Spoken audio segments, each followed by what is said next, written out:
in Europe, in many Western countries. I don't know of any other Western country that makes its kids get up every morning.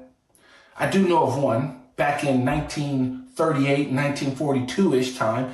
Those kids used to get up and actually pledge allegiance to their flag and to their Führer. But Olá pessoal, sejam bem-vindos a mais um vídeo nesse canal. Nós somos cidadãos do terceiro mundo e nesse canal nós reagimos e aprendemos sobre o primeiro mundo. Nesse vídeo nós vamos estar reagindo a 6 mentiras que a América me contou sobre a Europa. Portanto, aproveite a oportunidade, considere se inscrever no nosso canal, clique no gostei, compartilhe esse vídeo, faça mais sugestões nos comentários e agora vamos para a reação.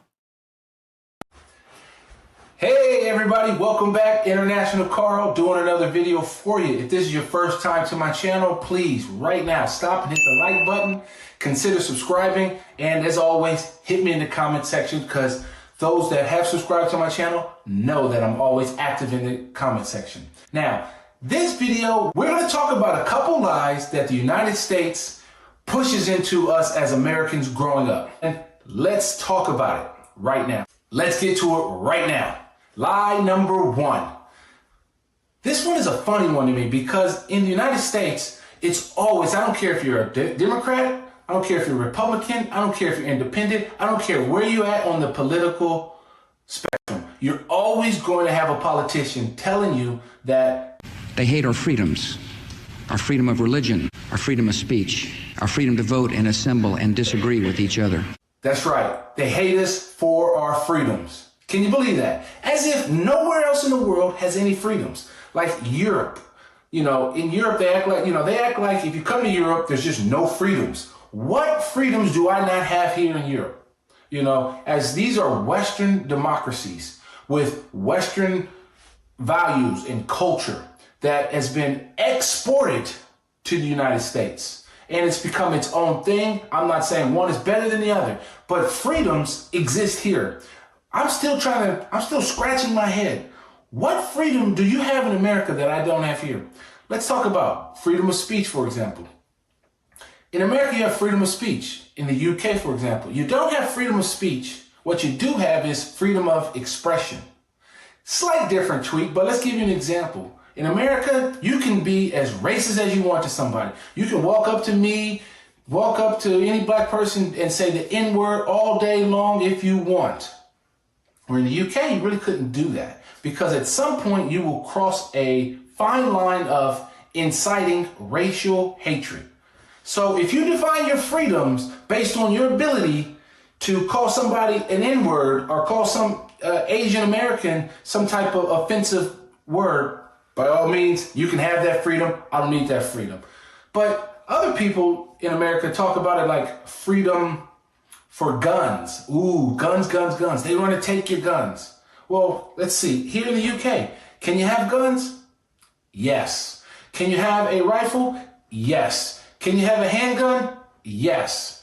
What does the Second Amendment say in the United States? It's highly regulated. So what is it here in the UK? Guess what? It's highly regulated. There's lots of regulations around what type of gun, where you have to store that gun, where you have to keep the ammunition, what do you have to do for the maintenance of that gun? Highly regulated. So you still have the freedom to have a gun. So if you define your freedoms as being able to have as many guns as you want in America, okay, fine, no argument. But I think that's a lie that they sell, that nobody here has any guns. Not true. Number 2. Isso realmente é muito interessante, porque em nosso país nós somos um país de terceiro mundo, porém aqui nós temos leis e ele falou que parece que onde ele vive também tem. Que leis contra... Para regulamentar. Não, leis contra preconceitos. Ah, sim. Com pessoas negras. Tem discriminação racial. A gente tem aqui lei. Aqui você não pode simplesmente falar qualquer coisa porque você pode estar fazendo isso que ele disse. Você pode estar fazendo uma incitação contra uma outra pessoa. E isso aqui é crime. Sim, é verdade. É muito interessante porque eu não sabia que lá na Europa também tinha isso, né? Realmente me pegou de surpresa. Isso é algo que me pegou de surpresa, e o mais interessante nisso tudo é que nos Estados Unidos parece que não é assim. Mais uma coisa que temos parecidos com algo da Europa. Sim. Social housing is a bad thing. It's something that you're supposed to segregate from the rest of the population. So, for example, in America, especially in LA where I'm from, or Southern California where I'm from, social housing, Section 8. Well, that's usually in a separate side of the city, not being seen. I don't even know where it's at because where I grew up was nothing but beautiful homes, single family homes, no social housing. Where here in the UK, just in Europe in general, it's all sprinkled around you. For example, here in the UK, I live in a beautiful big house, beautiful executive style estate. I have a nice car, but guess what? On this estate and on several new estates, they all have social housing, and they do things that are different in the United States or that they do here in the UK that they wouldn't do or they don't do in the United States. You can be on social housing, but guess what? You can partially own that house. So that way you can be on the track. So you can buy 10% of the home, 20% of the home, 50% of the home, and try to get all the way up to 100% of the home like me or you do. So that's a different strategy that they do, so that social housing is good for everybody, because that way the kids get to interact with all people from all social and religious economic backgrounds. And you as an adult get to work and meet and mingle with people from all different backgrounds. I think the neighborhoods are better for it. They're safer for it. Less crime, because guess what? If you're in an executive style estate, well, guess what? You want to keep your home value high. You want to keep it nice and looking new. And that's going to put pressure on the social housing to also keep their house nice, keep the estate looking nice and new and fresh. So I think that's a myth, and I think that's something that should be revisited in the United States. Eu acho muito interessante isso, porque essa questão de habitação social é uma coisa que funciona, né, na Europa. Aqui no Brasil nós também temos isso, só que algumas vezes isso acaba sendo um pouco problemático, porque é investido na habitação, mas é investido na forma como a pessoa vai manter a vida dela. Então acaba que alguns bairros acabam se tornando problemáticos. Não são todos, mas alguns sim. A minha mãe, por exemplo, ganhou uma casa uma casa dessa, uma habitação social, e ela não conseguiu morar lá. Então, às vezes isso pode ser muito problemático dependendo da forma como é gerenciado. Mas a gente vê que na Europa eles estão sabendo fazer isso muito bem, né? Inclusive, pelos vídeos que a gente reage, o que a gente percebe é que há a preocupação de fazer uma integração. Você não coloca essas pessoas vivendo à margem dos grandes centros. Na verdade, a grande preocupação é de fazer justamente dentro dos grandes centros, para que não haja uma diferença entre as classes sociais e as pessoas onde vivem. Parece que com a sua mãe aconteceu algo parecido, né? Sim, é verdade. Ela foi morar num bairro que era mais afastado. E, na minha opinião, uma pessoa que tem uma habitação social, ela tem direito também de morar num bairro bom, né? 3.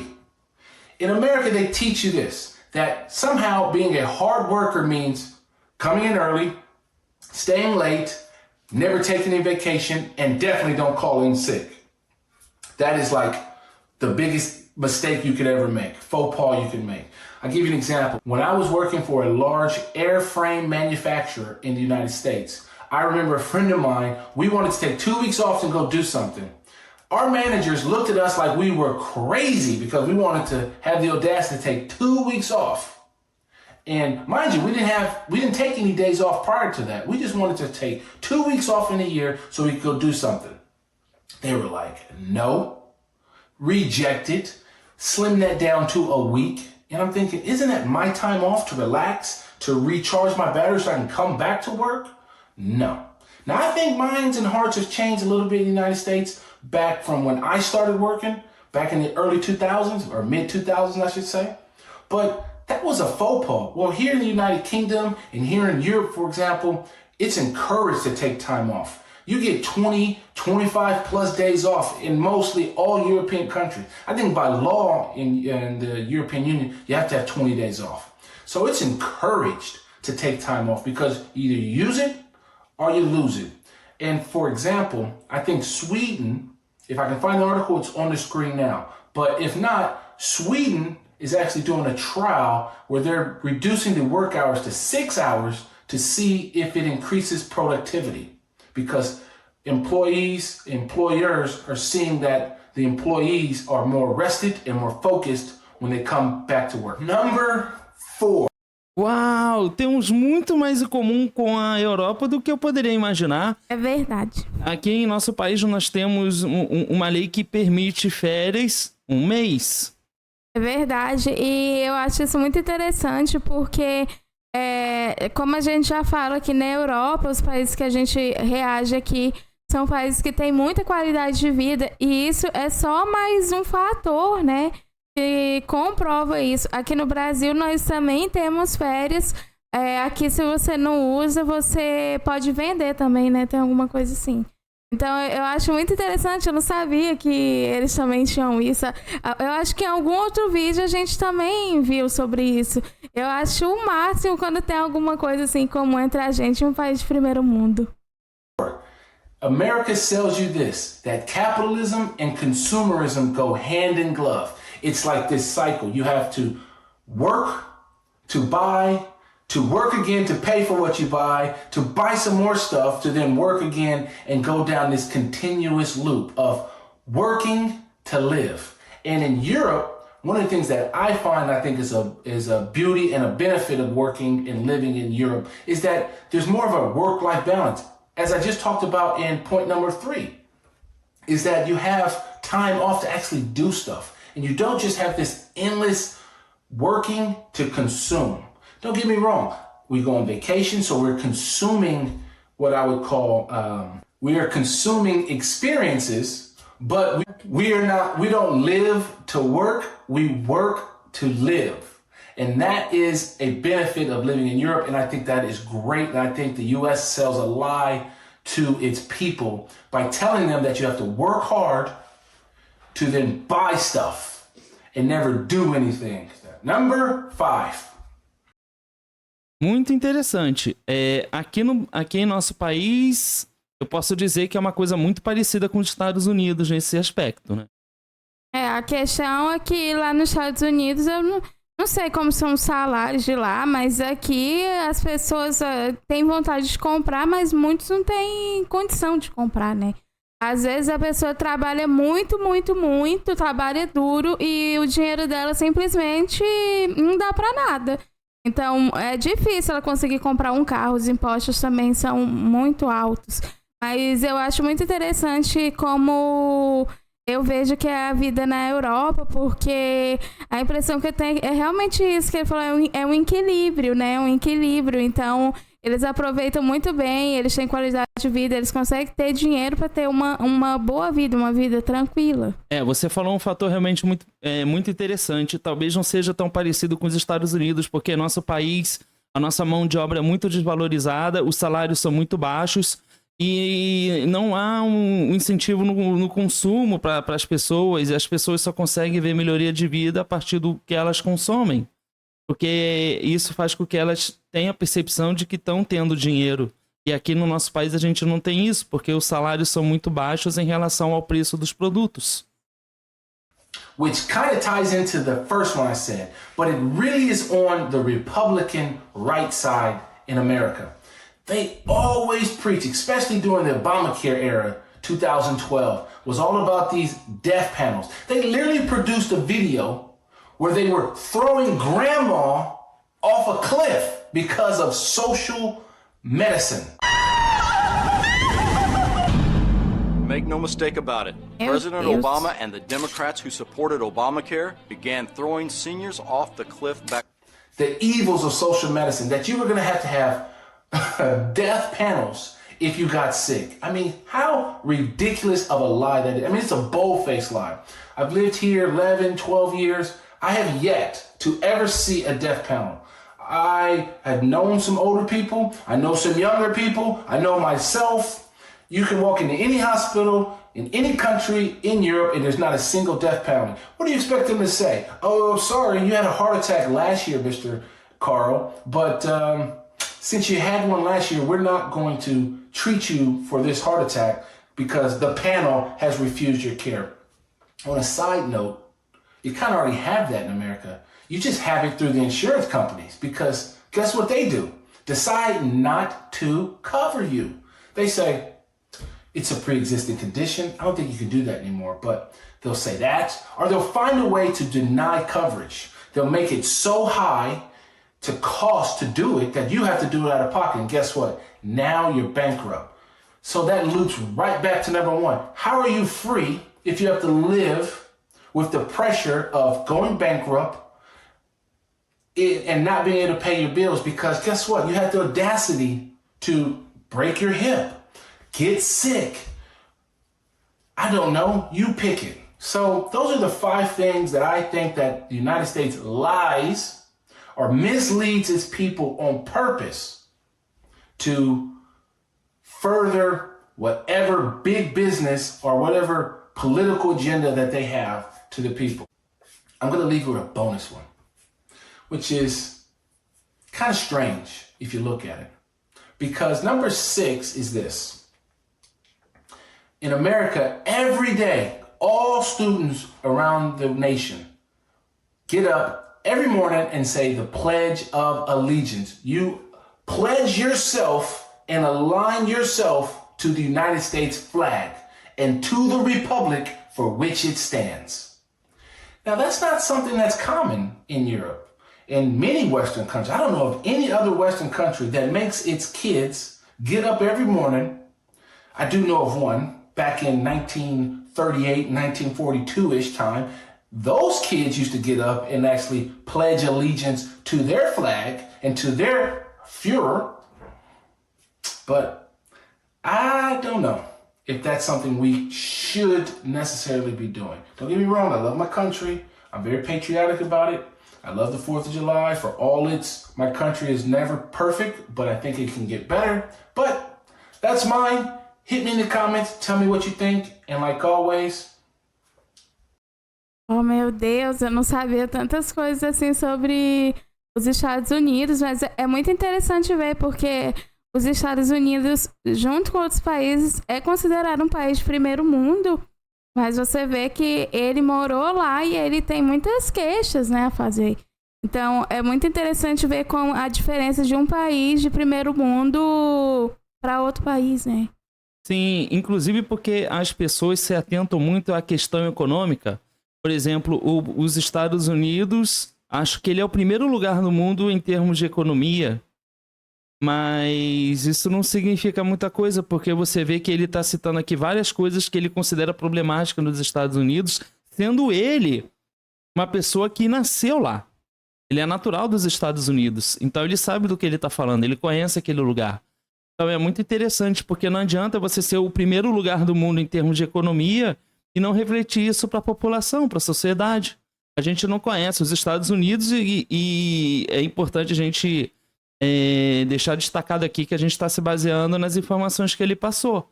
E que, na verdade, o nosso país não é o primeiro em termos de economia, mas tem muito mais semelhança com a Europa do que com os Estados Unidos. É verdade, eu fico muito surpreendida cada dia mais, porque eu vejo realmente como esses países europeus, eles são realmente países modelos, né? E me impressiona também porque eu acho que você ser um país sem muito dinheiro não quer dizer muita coisa. Eu acho que é importante você saber administrar e gerenciar esse dinheiro. Os países que a gente reage aqui, né, países da Europa, às vezes eles nem estão, né, no topo ali de países com a maior economia, mas o que eles fazem lá é algo impressionante. Todos que moram ali podem usufruir de uma boa qualidade de vida. E então você está vendo que eles estão sabendo administrar muito bem, né, o dinheiro deles. Não, com certeza. Eu acho que eles realmente servem de grande exemplo. A gente segue algumas coisas aqui, mas em termos de colocar em prática, eles realmente são muito melhores do que nós. Mas, de qualquer forma, essa é a reação desse vídeo. Portanto, considere se inscrever no nosso canal, clique no gostei, compartilhe esse vídeo e faça mais sugestões nos comentários. Muito obrigada por assistir esse vídeo. Nos vemos na próxima reação. Tchau!